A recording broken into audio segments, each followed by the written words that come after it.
De niña, Malitzin corría descalza y con el pelo suelto.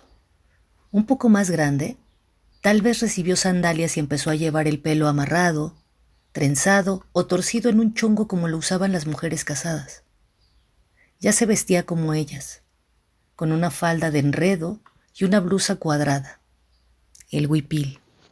Las mujeres que por su propia cuenta se habían vendido como esclavas se exponían a ser tachadas de perezosas, un insulto terrible para una persona del sexo femenino. Las diferencias de estatus entre las mujeres de una casa se expresaban claramente en la suerte deparada a sus hijos. Todos los hijos nacían libres, aun los de la esclava más insignificante. Ninguno era considerado ilegítimo en el sentido europeo de la palabra, ni desprovisto de derechos. Pero, de todos modos, sí había distinciones. Los hijos de las esposas de alto rango eran llamados tlazopili, hijos preciosos. Los de otras mujeres eran calpampili, hijos de la casa. Los de una de las esposas tenían derecho a heredar tierras y en algunos casos el linaje del jefe. En ciertas ocasiones podía cambiar de repente el heredero designado, pues el orden jerárquico de los hijos dependía de los rangos de estatus y poder relativos de los varios altepet o calpuli de los que provenían sus madres. Los hijos de las mujeres de poco poder eran particularmente vulnerables. Podían ser vendidos si llegaban tiempos difíciles o incluso ser sacrificados en ciertas ceremonias.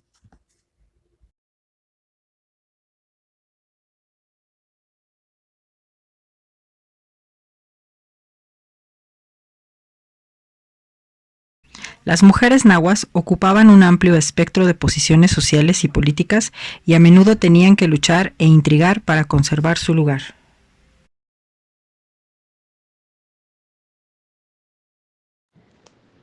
Manoseni Miki, así se decía al cantar, preferiría morir. Son palabras memorables y su eco habrá resonado en los oídos de muchas mujeres. En algún punto, entre los 8 y los 12 años de edad, Malintzin enfrentó ese abismo. Un día desgarrador se descubrió librada al poder de los traficantes de esclavos, aquellos que recorrían grandes distancias en su terrible carga. En sus canoas la llevaron por las aguas turbias del río hasta las olas del mar salado, y luego siguieron hacia el este, costeando. Las raíces, los lazos que la ataban a su familia, a su calpulli, a su altepetl, en una hora fueron cortados de tajo. A Malintzin la vendieron por algunas bolsas de semillas de cacao, unas cargas de mantas o cualquiera de los bienes que se utilizaban como medio de intercambio. Sus compradores, que vivían en la costa del Golfo, eran mayas chontales. Por lo menos es el nombre que seguramente les daba ella en su mente.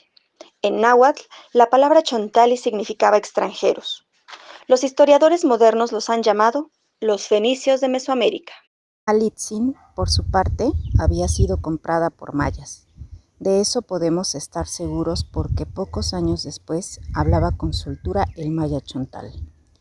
Como las mujeres nahuas, las esposas mayas tampoco concebían la relación con los hombres de su casa en plan de igualdad, pero sí de complementariedad. Oh, doña Marina, empezaban, pero por supuesto hablaban su propia lengua. Para agregar un título de respeto al nombre que pronunciaban Malina, decían Malitzi. Agregado a un nombre, el sufijo tzin era marca honorífica y usaban la palabra en una forma del vocativo.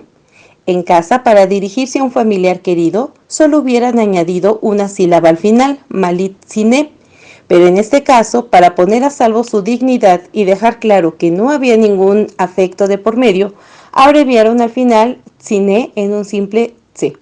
Le decían malitze, los españoles oyeron malinche. Con ellos usaba de retórica, de lenguaje formal de autoridad. Podían aceptar que una señora noble tuviera la palabra, incluso que les dijera qué hacer, pero solo se hablaba como una cicuatecutli, una dama de poder, no como una niña juguetona. Una niña juguetona tenía que respetar a sus mayores, no decirles lo que tenían que hacer. Ella lo sabía, y sabía adaptar el tono de su discurso. En todos los códices del siglo XVI en que aparece Malitzin, Tanto en Tlaxcala como en otros lados, se nota su presencia sobresaliente en la imaginación indígena. Siempre está retratada con los rasgos de una señora noble, hermosamente vestida y bien calzada. Está dibujada del mismo tamaño que Cortés o más grande. Frente a su boca aparecen las voluptas que indican que está hablando y recibe tributo, dos significantes cruciales en el mundo náhuatl. Malintzin tenía muy claro que la situación política era inestable y además le tocaba enfrentar tensiones personales en sus relaciones con Cortés y la permanente amenaza de una crisis.